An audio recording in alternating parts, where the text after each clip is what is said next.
You are listening to the Park Flyer Podcast, where we discuss our RC adventures.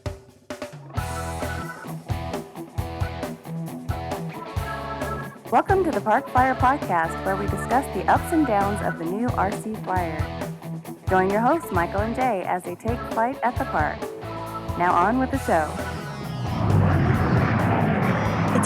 Hey, everybody. Welcome to the Park Flyer Podcast. I'm Michael from Arizona. And with me always are my good friends. Jay, formerly from the hills of Texas, now flying high while in the low country. There you go. And Shannon G and good old Mesa AZ. And welcome to the Park Flyer Podcast. Sorry, we were joking around before we started, and I made a funny comment. This whole show is a joke. What are you talking about? I know, right? It is. Yeah. Well, hopefully not. But no. Once again, we're going to give a shout out to G. Willikers Aero Accessories. If you haven't got your stand or your foam stand for your jets or for whatever warbirds you have, please visit them at gwillikers.com. It's right here. We had a great conversation with him not too long ago, and we are supporting him, and we've used his products, and they've worked really well. So he's supporting our airplanes. Yes, he is supporting, literally supporting our airplanes. So we're happy about that. So we're pretty excited. And then having said all that, once again, we are welcoming you. And if you haven't subscribed, please, jump on our YouTube and subscribe. I know we haven't had a video in a while. Jay's been packed up and he's trying to get, some of that stuff. And we're actually looking at our new, our podcast platform is allowing us to start doing it. So we may change our format. So we're kind of in the middle of that. Summer is one of those things where everybody's busy We're going to do an easy listening format. There you go. Yeah. Smooth jazz. Easy listening. That's pretty funny. So yeah, give us a thumbs up, a like, and subscribe. Helps our channel grow. Also, if you're on Facebook, you can go to our Facebook listeners group. Shannon's pretty good about posting on that. So, if you have a comment or question or whatever, just give us a thumbs up, post it. And I'm good at replying too. So yeah, if you've got a question or anything, let me know. There you go. Let us know. And you can always reach out to us at parkflyerpodcast@gmail.com. We all have that email. It comes to all of us. So, send us a note. Having said that, we have a little segment on this particular episode. It's the news segment. We have a little bit of news. Yeah, just thinking the same thing. Breaking news. It's not really breaking, but I just wanted to reach out. I wanted to reach out and say that this last week, so you're listening, this is our first episode in August, but the last week in July, so last week, they had the FAI, which stands for the Fédération Aéronautique Internationale.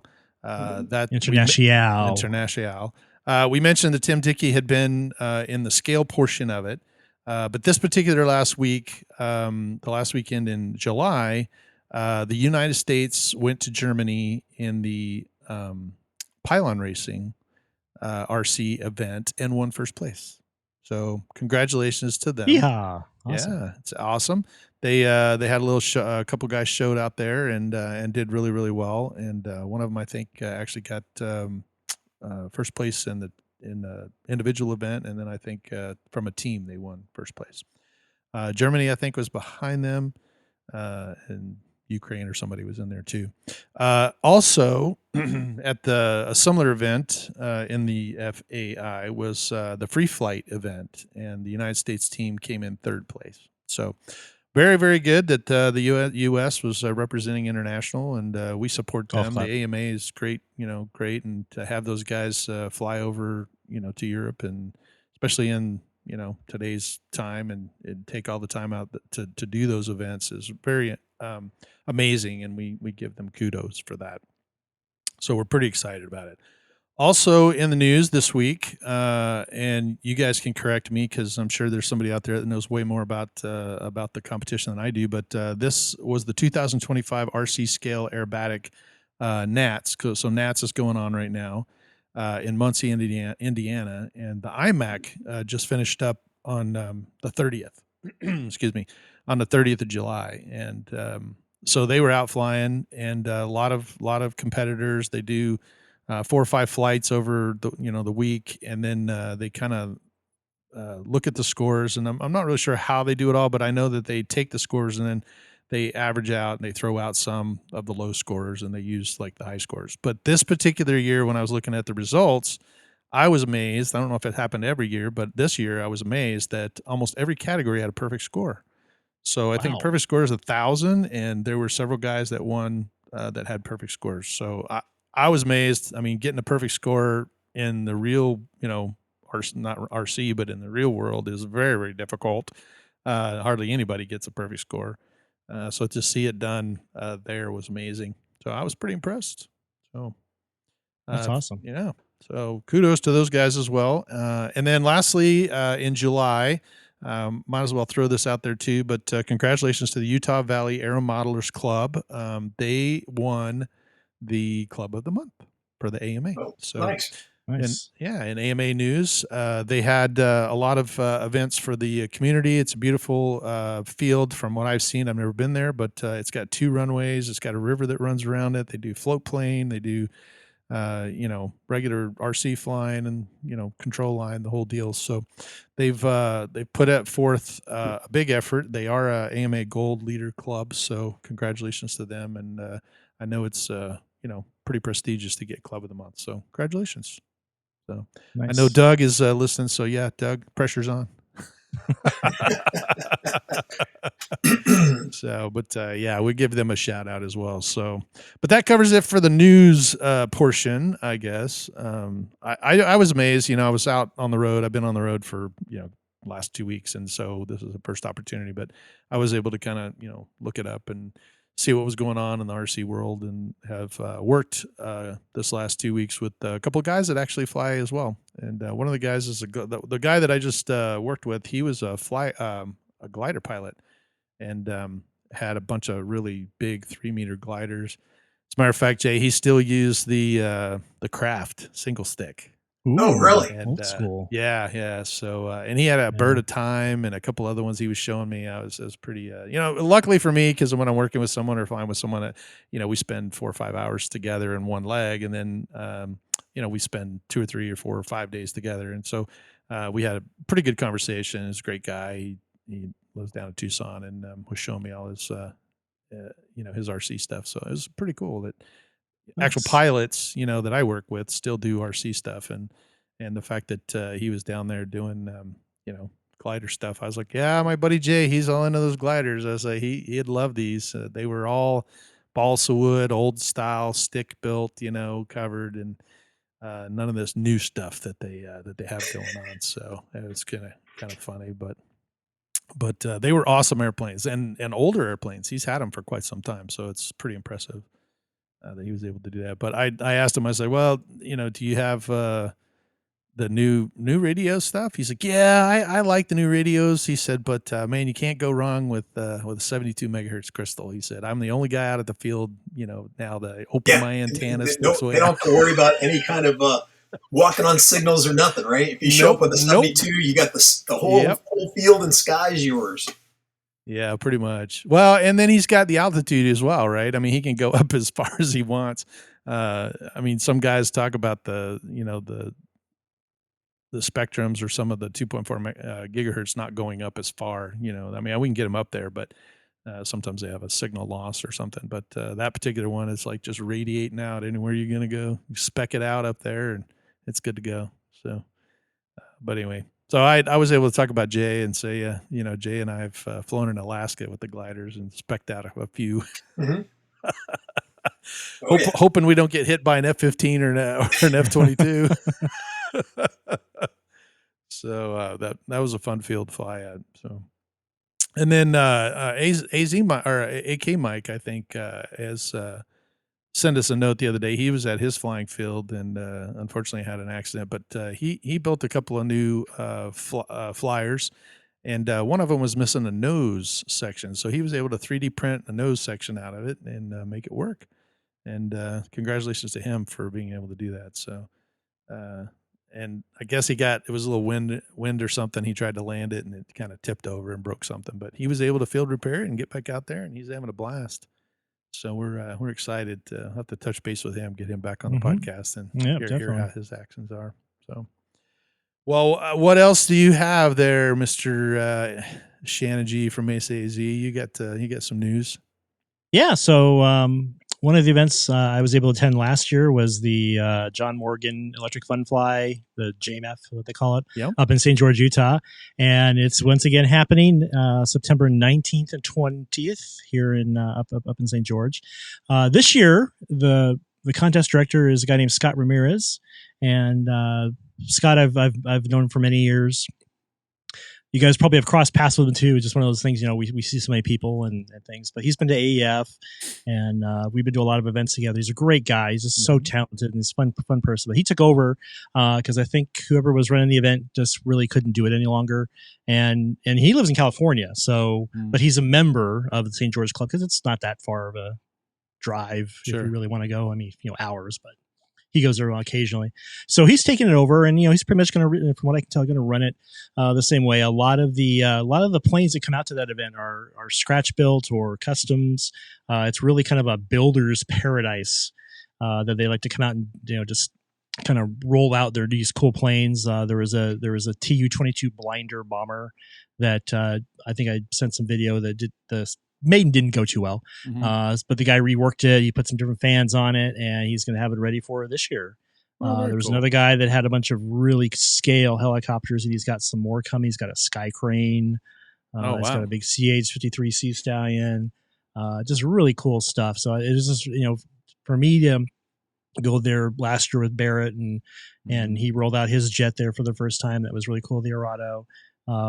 Totally planning on going back this year.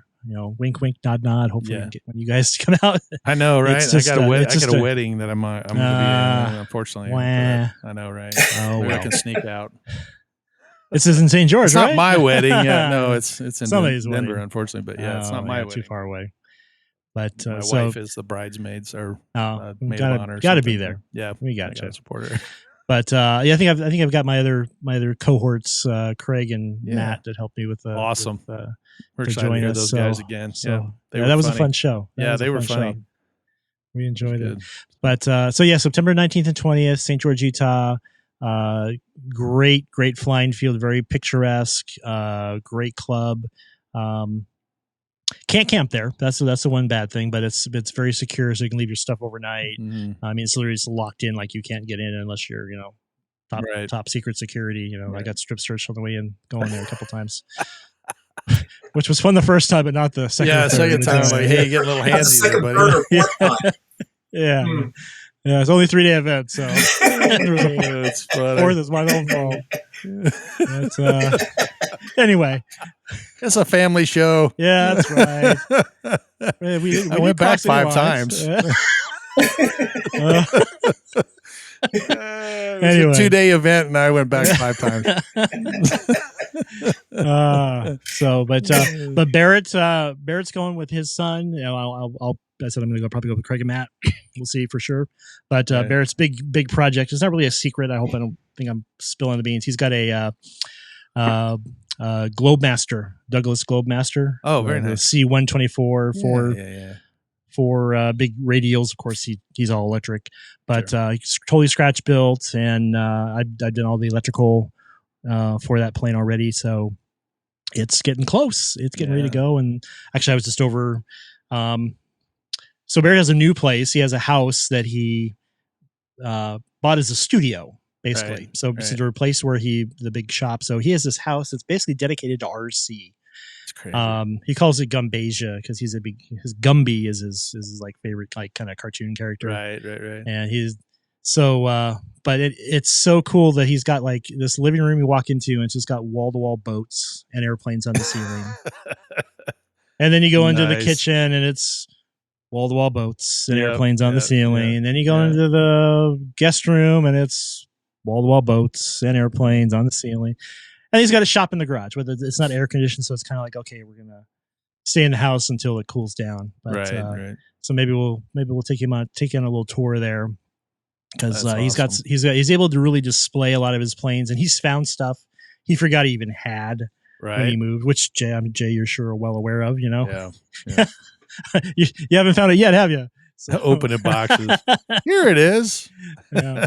But The last So, yeah, box. so That's where you find everything. It's the last it's the box. last. Yeah. Yeah, There right. it is. Yeah. Of course, it's the last box.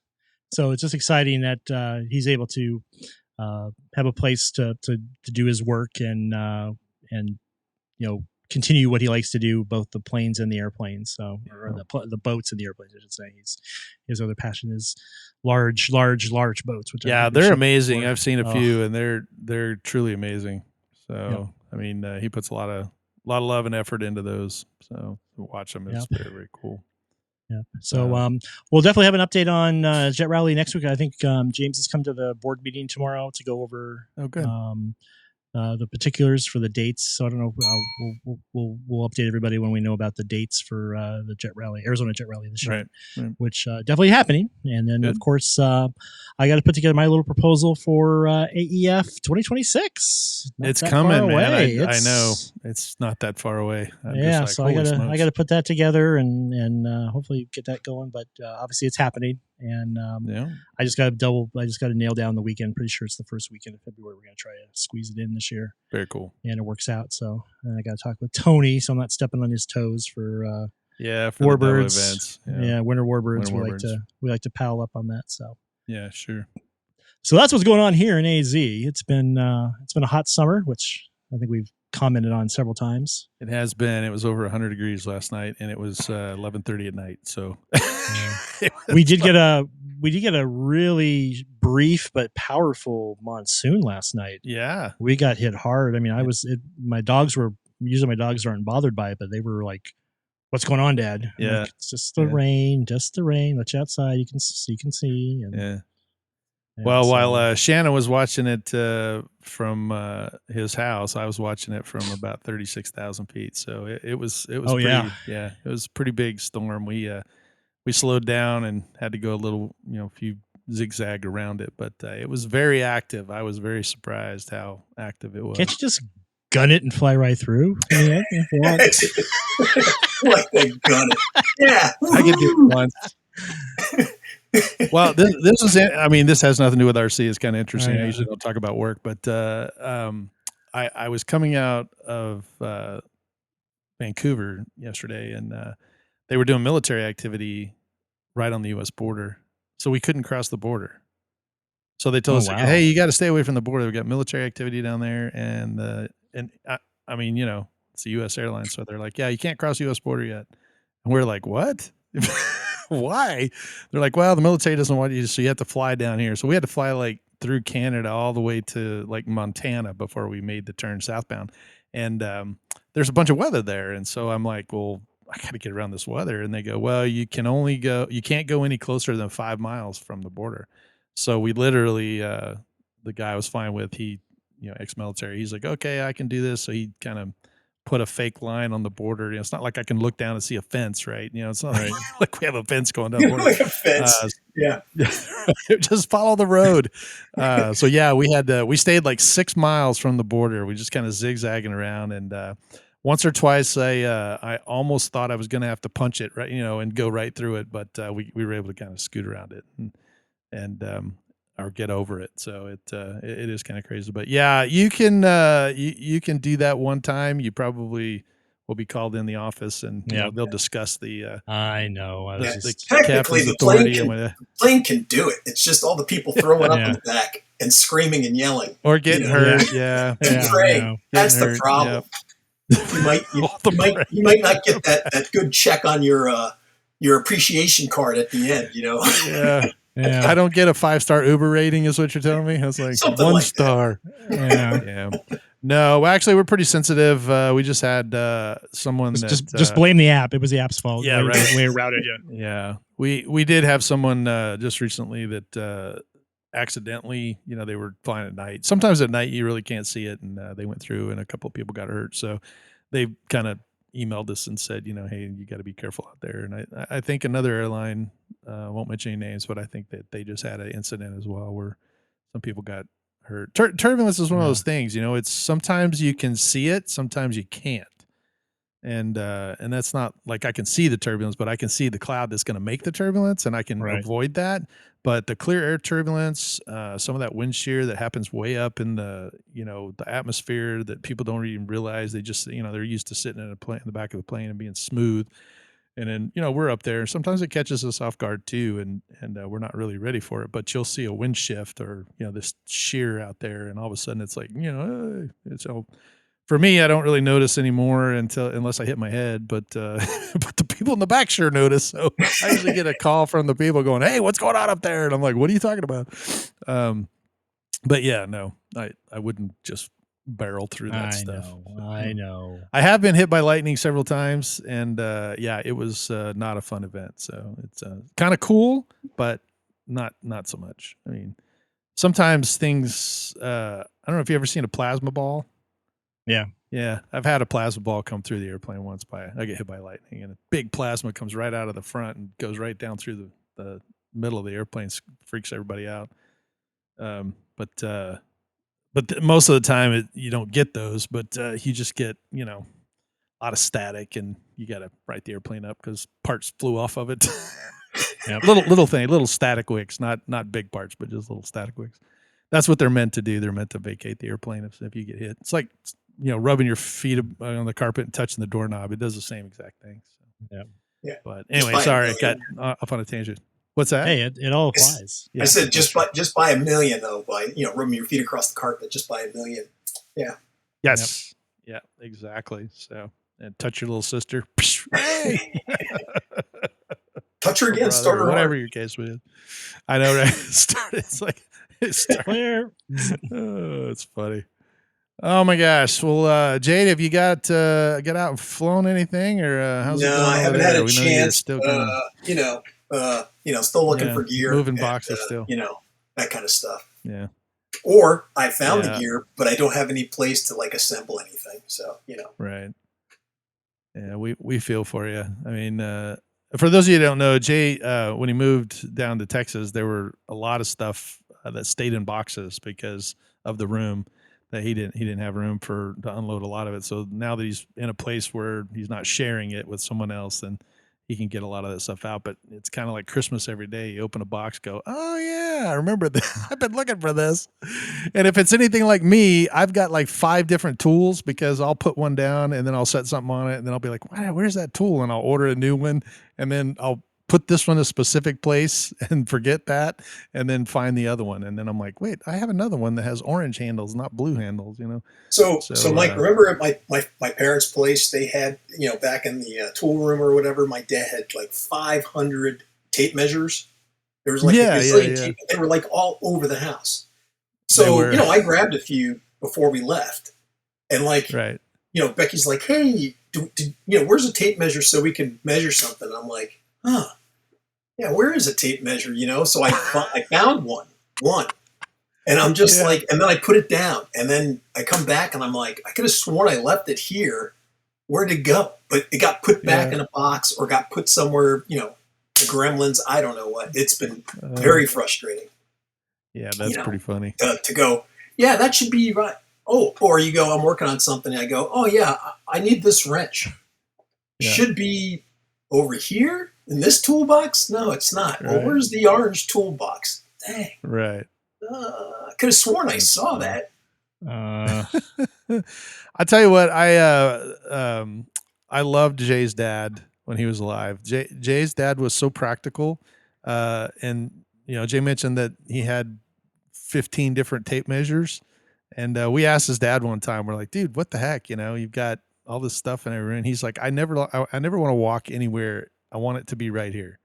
So he had whatever he needed in every room, including a bathroom, which was hilarious. Yeah. Actually, that was very wise. Now that I'm getting it was wise. Yeah. It was. Did he have a phone in the bathroom? Maybe in his bathroom. I don't know. No. I never went to his bathroom, but no, it was weird. I was the first time I went there. I was in the kitchen with his dad, and I was like, oh, I got his restroom. He goes, oh, right here, and he opens his door. I was like, there's a bathroom in the kitchen. He goes, I don't walk too far, son. And he shuts the door on me. I was like, oh man, that's awesome. So yeah, staying at Jay's parents' house was awesome because you just literally everything you needed was in every room. You know, you never had to go like walk to the other end of the house. It was a long house. I mean, it was really long, but if he needed a screwdriver or a tape measure, or whatever, he just turned around. It was right here. And he just had one. Nice. And, you know, I'm not going to walk all the way through this house and find something. He goes, it's going to be right here where I left it. So he was very organized in that matter, but once he passed it, I think things kind of got put in boxes and that kind of deal. But he was sure fun to be around. We loved him. But tell me again the name of your club. Did you say you found your club, Jay, down there? Yeah, that's one I did a review on when I was out here for my daughter's.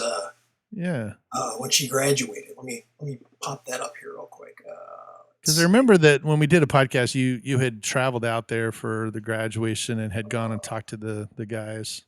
And I think there's probably a podcast in our back history that talked about it. But pretty excited to see and this next month I'm trying to see if I can bid some trips that go out to Charleston so I can kind of hang out. But unfortunately, most of the ones that I find get there at midnight and leave at 9 or 10 in the morning, so it doesn't really do me a whole lot of good. Do some night flying. Yeah, I guess I could. Yeah. Although the last time I made arrangements with Jay to visit him on overnight, it was an all nighter. So I probably shouldn't do that if I'm trying to work in the morning. But we had a blast though. Yeah, had some tacos or something. Went to this weird taco joint. It was kind of strange. What was it? Tacos? It was a Mexican Korean place, right? Something like that. That was in Austin, right? Yeah, it was in Austin. Yeah, it was like a really weird Korean. We got this hankering for Korean food, and I was like, well, let's go to this Korean place. And we walked in there. It had like Korean with guacamole, and we were like, what? It was no sense. It was definitely one of those fusion places. It's called fusion. Yeah, they're big here. We got a bunch of those places. And we were just standing there looking at it, going, "Oh, this sounds horrific," but we both loved it. So it was like we were like, "Wow, we come back here." So it was pretty decent. But there's a couple like that. There's Sumamaya is a big one here. It's like Mexican and Japanese. Yeah, and then Chino Bandito. Yeah. That's good too. Yeah, so what's the name of the place, Mike, is the Charleston Radio Control Society Club or whatever. Okay, the Charleston or whatever Radio, is that part? Is that the official term? That's my swing on it. dot. dot. LLC. They're going to hear those, right? Yeah, exactly. LLP, MNOP, QNOP. Well, they need to come on and join us. I know. We need to get out there. So go check it out, take some photos of the field and get them over to us so we can kind of check it out. We're kind of jonesing to see what the new field looks like. Because this is exciting. I mean, Jay's been kind of on his own for a while to get out with a club and kind of interact with some folks. Be kind of cool. So I don't know. I'm getting a little cranky my old age. The nice part about having our own field, we do what we want. Fly when we want, no politics, no toes to step on, nobody to rub the wrong way. It was the only part that was lonely was not having anybody to, fly more people to fly with. That was the only, I figured we were going to, get, 4 or 5 guys to come out there and be out there flying with us, helping us with the field. But just the 2 of us, it was actually kind of nice. Yeah. Yeah, Jim was a good flyer. But it might be nice to get back with more people and socialize. It is fun. I mean, it's always fun to get out there and hang out. We have in my club, we have more people that just come out and socialize than fly. Yeah. Which it's it's just we call them the peanut gallery because all they do is complain and. Oh, you could have done it this way, in my dime. Armchair. I would never have done that. Armchair quarterbacks. It's like every landing is like you're judged. Say. Yeah. Well, yeah. No, it's well, all right. That's like my club up in Alaska when I was up there. We had the peanut gallery, and those guys would be out there all the time. And my buddy Pete and I would show up at the field to fly, and and those guys would be just sitting in their chairs brooding, and we'd be like, hey, what's up with you guys? And they're like, well, you guys are RC hogs. And I'm like, what is an RC hog? I'm not, are they giving me a compliment? Or are they? That's a term I'm unfamiliar with. Yeah, right. And they're like, well, you guys are, constantly up and flying. And we're like, you can jump. There's more than one box up. Yeah. We only take up 2 of the boxes on the flight line. But they were part of the group. Like, one person gets up and flies, nobody else flies. Wow. Where me and my buddy, we'll jump in. We don't care how many people are out there. If there's a box for us to get in, we'll jump in and fly. And so they were waiting for us to stop, flying. But our batteries are charging, and we were just constantly going. And then it took them, I don't know how long to assemble their planes, fuel them up, do whatever, and get ready. And then all of a sudden a cloud would come, and then look, there's a cloud, I can't fly. And we'd be like, oh, okay. Or it quite literally would be raining, and Pete and I'd be out there flying, having a good time. Yeah. So yeah, those guys used to, they'd sit out there just, we'd show up at the field and they'd stop flying. And, oh, you guys are going to take over now. So, dude, we're not stopping you from flying. Yeah. But that's anyway, that kind of stuff. Well, hopefully that won't be the case here. I'm sure when you get out to the field, it'll be great. Unfortunately, we're out of time, but we do appreciate you choosing to join us this week.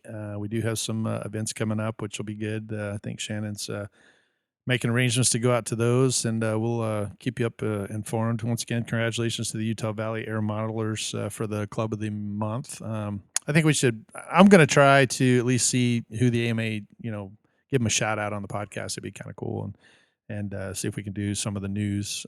We don't cover it as much, but that way kind of bring us back in there. And we need a news desk now. Yeah, no doubt. News course. It's just in, Mike. I know.